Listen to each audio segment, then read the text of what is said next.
बिस्मिल्लाहिर्रहमानिर्रहीम। अस्सलामुअलैकुम। मैं हूं अदील वड़ाइच। पाकिस्तान तहरीक इंसाफ की हुकूमत का बड़ा फैसला सामने आया है कि हुदैबिया केस ये हुकूमत दोबारा खोलने जा रही है।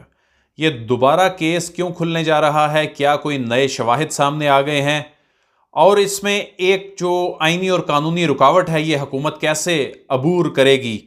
इस पर बात करेंगे। सबसे पहले फवाद चौधरी साहब का वो ट्वीट जिसके ज़रिए ये ऐलान किया गया हुकूमत की जानिब से कि शरीफ ख़ानदान के ख़िलाफ़ जो 1.2 अरब रुपए की मनी लॉन्ड्रिंग का केस है, ये हुकूमत खोलने जा रही है। फवाद चौधरी साहब ने जो ट्वीट किया कि आज वज़ीर आज़म इमरान खान को कानूनी टीम ने शहबाज शरीफ के मुकदमात के हवाले से तफसीली ब्रीफिंग दी। हुकूमत ने यह फैसला किया है कि हुदैबिया पेपर मिल्स का मुकदमा नए सिरे से तफ्तीश का मुतकाजी है और इस सिलसिले में मुतल्लिका इदारों को तफ्तीश नए सिरे से शुरू करने की हिदायत दी जा रही हैं। हुदैबिया का मुकदमा शरीफ ख़ानदान की करप्शन का सबसे अहम सिरा है। इस मुकदमे में शहबाज शरीफ और नवाज शरीफ मरकजी मुलजिम की हैसियत रखते हैं। जो तरीका हुदैबिया में पैसे बाहर भेजने के लिए इस्तेमाल हुआ, इसको बाद में हर केस में अपनाया गया, इसलिए इस केस को अंजाम तक पहुंचाना अज़हद अहम है। अब हुदैबिया का केस जो है जी, ये सन 2000 में शुरू हुआ। तकरीबन 18 साल तक ये केस चलता रहा किसी ना किसी सूरत में, किसी ना किसी फोरम पर, और बिल आखिर सुप्रीम कोर्ट ऑफ पाकिस्तान में आकर ये केस इसने अपनी आखिरी सांसें ली, ये दम तोड़ गया जब 3 रुकनी बेंच जिसमें जस्टिस काजी फाइज ईसा शामिल थे, जस्टिस मुशीर आलम थे, जस्टिस मज़हर आलम मियाँ खेल थे। तो जस्टिस काजी फाइज ईसा साहब ने ये फैसला लिखा था और इसमें वो केस रीओपन करने की नैब की दरख्वास्त मुस्तरद हो गई थी। अब क्या एक ऐसा केस जो कि बंद हो गया हो, सुप्रीम कोर्ट से ये मामला ख़त्म हो गया हो, इससे पहले हाई कोर्ट इसको क्वैश कर चुकी हो, उससे पहले एक दहाई से ज़्यादा अरसा ये एहतसाब अदालत में चलता रहा हो, तो अब ये चलेगा कैसे ये मामला? क्या ये रिवाइव हो पाएगा? सबसे पहले मैं आपको जो आइन का आर्टिकल 13 है वो पढ़ के सुना देता हूं, जो एक बहुत बड़ी रुकावट है इस केस के ओपन होने के हवाले से। No person shall be prosecuted और punished for the same offence more than once. किसी भी शख्स को एक ही इल्जाम में एक से ज्यादा मरतबा ना तो प्रोसिक्यूट किया जा सकता है, ना ही उसे सजा दी जा सकती है। तो ये तो एक बहुत बड़ी आईनी रुकावट सामने आ गई और सुप्रीम कोर्ट ऑफ पाकिस्तान भी मामला खत्म कर चुकी है। फिर यह मामला दोबारा से रिवाइव कैसे होगा? इस पे भी फवाद चौधरी साहब का जो एक इंटरव्यू है वो सामने आया है। उस इंटरव्यू में उन्होंने बहुत सारी चीजें क्लियर कर दी हैं।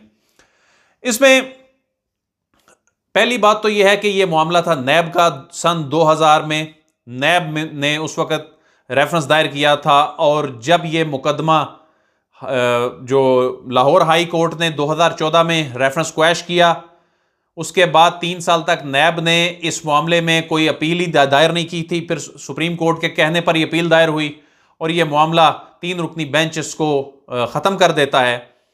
लेकिन अब यह मामला नैब की बजाय FIA देखेगी। यानी नैब चूंकि वो तो हुकूमत के अंडर भी नहीं थी, हुकूमत उसको डायरेक्शन भी नहीं दे सकती। FIA हुकूमत के मातहत इदारा है।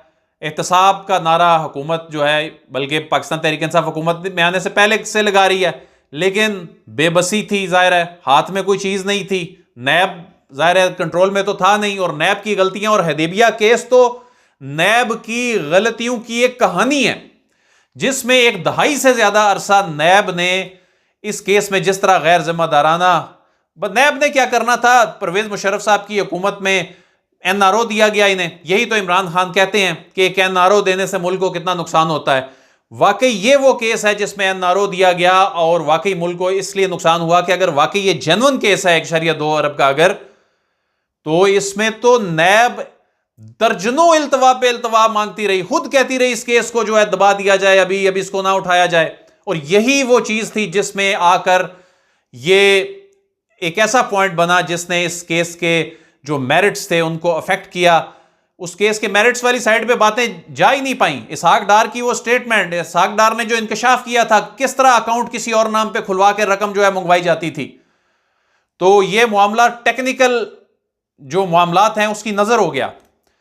अब फवाद चौधरी साहब ये कह रहे हैं, काशिफ अब्बासी साहब के प्रोग्राम में उन्होंने इंटरव्यू भी दिया, उन्होंने कहा कि सिविल और क्रिमिनल केसेस में जो प्रिंसिपल है उसमें उन्होंने बात की कि सिविल केस एक खास मुद्दत के बाद नहीं खुल सकते, लेकिन जो क्रिमिनल केस हैं उसमें जब नया एविडेंस आ जाए तो उस पे ये चीज़ ओपन दोबारा से हो सकती है क्रिमिनल केसेस में।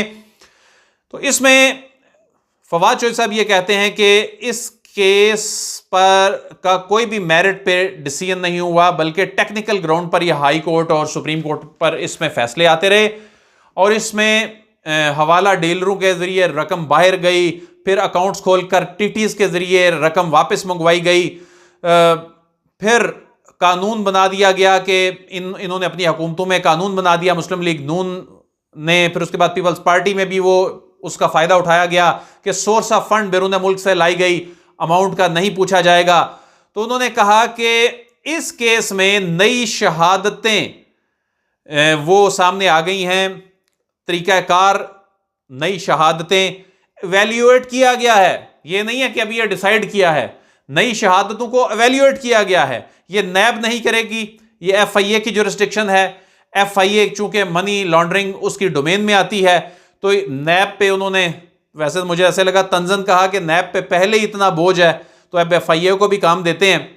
तो उन्होंने कहा कि जो पुराने डॉक्यूमेंटेशन है उसको भी देखा जाएगा, उसमें भी बहुत मवाद है, लेकिन नए शवाहिद, नई शहादतें सामने आई हैं, और ये जो नए एविडेंस सामने आए हैं इसमें जो नई टीटीज से मुतल्लिक इंफॉर्मेशन सामने आई है, ये शहादतें लिंक करती हैं हुदैबिया के केस से, और शहादतों की एक नई चेन है जो सामने आई है।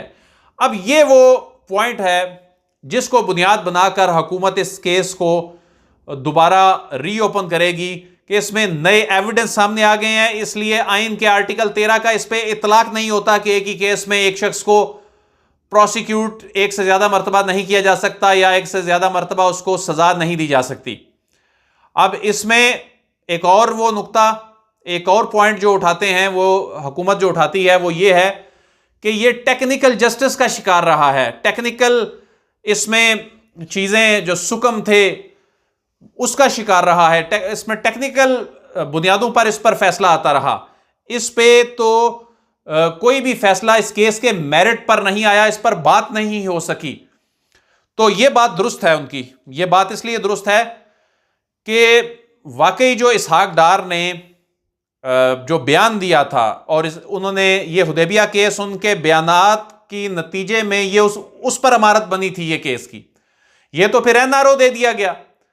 उसके बाद जो मसलन लेफ्टिनेंट जनरल मोहम्मद अमजद ने अगर 27 मार्च 2000 को रेफरेंस दायर किया, तो 16 नवंबर 2000 को फिर नए चेयरमैन नैब ने, जो लेफ्टिनेंट जनरल रिटायर्ड खालिद मकबूल थे, उन्होंने फिर एक रेफरेंस दायर किया। उन्होंने कहा जी वो पुराने वाला जो था वो अबूरी था, ये नया है।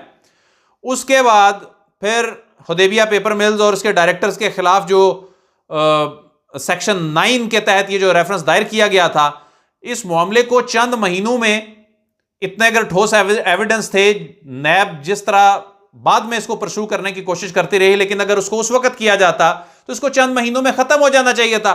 लेकिन 18 अप्रैल 2001 को एडिशनल प्रोसिक्यूटर जनरल एहतसाब ने नैब अदालत को दरख्वास्त दी कि इस मामले को जी खत्म कर दिया जाए। फिर 6 साल तक नैब की दरख्वास्त पर यह केस दफन रहा। उसके बाद 2007 में इस केस को बहाल करने की दरख्वास्त दी गई, मगर वो केस जब उस पर दोबारा से ये प्रोसीडिंग शुरू हुई, उसके बाद फिर एडजर्नमेंट पे एडजर्नमेंट, हत्ता कि 2010 गुजर गया।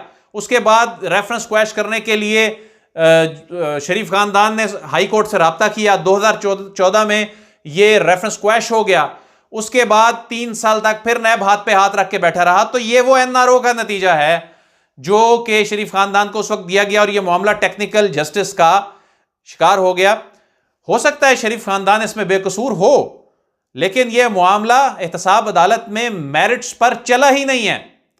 इसको मेरिट्स पर चलना चाहिए था, वहां से वो एग्जानरेट होते, लेकिन यह मामला फिर इल्तवा का शिकार होते होते मामला यहां पर पहुंच गया। लेकिन हुकूमत ने अब फैसला किया है कि इस केस से शरीफ खानदान की जान नहीं छूटेगी, वो इस मामले को दोबारा रिवाइव करने जा रहे हैं। लेकिन हुकूमत के लिए भी यकीनन आगे चैलेंज मौजूद है। और आज जो प्राइम मिनिस्टर को ब्रीफिंग दी गई, ज़ाहिर है शहबाज शरीफ साहब के केस से मुतल्लिक, कि उनको भी कैसे रोकना है। तो इसमें भी ज़ाहिर है अब सुप्रीम कोर्ट ऑफ पाकिस्तान में उस फैसले के खिलाफ अपील करने का हुकूमत ने फैसला कर लिया है, और वहाँ पर जाकर ये हुकूमत इस्टेब्लिश करेगी कि ये तो अपने भाई की गारंटी नहीं पूरी कर सके। और इनके केस में ये कहा जा रहा है कि ये केस इल्तवा का शिकार होता जा रहा है, और ये बाहर चले गए तो फिर ये केस आगे बढ़ ही नहीं सकेगा। और इसमें बैरून मुल्क जाने से रोकने के लिए हुकूमत जो अदालत उज़्मा है वहाँ पर जाकर इस मुकदमे को अब लड़ने जा रही है। आपको अपडेट करते रहेंगे। अदील वड़ाइच को इजाज़त दीजिए। अल्लाह हाफ़िज़।